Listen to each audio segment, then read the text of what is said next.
హనుమ ఎక్కడ ఉంటారో అక్కడ ప్రాణములు నిలబడతాయి. ఎందుచేత అంటే ఒకరోజు యుద్ధకాండలో ఇంద్రజిత్ యుద్ధం చేశాడు. ఆకాశంలో మేఘాల చాట్న ఉండి ఎప్పుడు బాణం తీశాడో ఎప్పుడు బాణం వేశాడో తెలియకుండా అందరి శరీరంలోనూ బాణాల ములుకులు విరిగిపోయాయి. కొన్ని లక్షల మంది చనిపోయారు. కొన్ని లక్షల మందికి కాళ్ళో చేతిలో విరిగిపోయాయి. రామలక్ష్మణులు కూడా పడిపోయారు. ఆ పడిపోయిన రోజున బ్రహ్మాస్త్రానికి కట్టుబడడు కాబట్టి ఇంద్రజిత్ బ్రహ్మాస్త్రం వేసి వెళ్ళిపోతే హనుమ ఒక్కరే బ్రహ్మాస్త్రమునకు కట్టుబడరు కాబట్టి ఆయన లేచారు.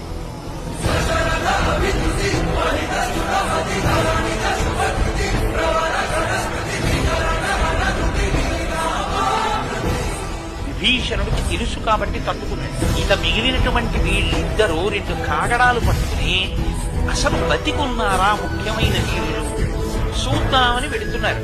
పెద్దవాడు అని జాంబవంతుడి దగ్గరికి వెళ్ళారు. కనురెప్ప పైకెత్త